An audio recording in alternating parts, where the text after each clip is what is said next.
God திபத்தில் புத்த மதத்தை தவிர வேறு யாரும் சுவிசேஷம் சொன்னால் மரணமே பரிசு என்று இருந்த காலகட்டத்தில் சாது சுந்தர் சிங் ஐயா அவர்கள் சுவிசேஷம் சொல்ல அவரை கூட்டிகிட்டு போய் தண்ணியே இல்லாத ஆழமான கிணத்துல தூக்கி போடுறாங்க. மேலே இருந்து கீழே விழுந்ததில் தோள்பட்டை வலி ஒரு பக்கம், இருட்டு ஒரு பக்கம், ஏற்கனவே அழுகின நிலையில் பிணங்களின் வாடை குமட்டல் நடுவே ஐயா அவர்களுக்கு சோர்வு வருகிறது. ஆனாலும் தொடர்ந்து ஜெபித்து கொண்டே இருக்கும்போது மேலே கிணற்றின் பக்கத்தில் ஒரு சத்தம்.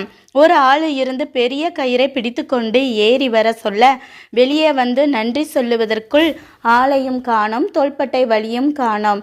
நாம் தேவனுக்கென்று பக்தி வைராக்கியமாக வாழும்போது நம்மைத்தான் பிசாசு மற்றவர்கள் மூலமாக குழியில் தள்ளி அழிக்க பார்ப்பான். குழியில் நம்பிக்கையற்ற சூழ்நிலையிலும் சாது சுந்தர் சிங் ஐயா போல இயேசுவின் பாதத்தை பற்றி கொண்டால் எவ்வளவு பெரிய குழியிலும் இயேசுவின் கரம் வரும். நம் வாழ்க்கையிலும் அற்புதம் நடக்கும். நன்றி.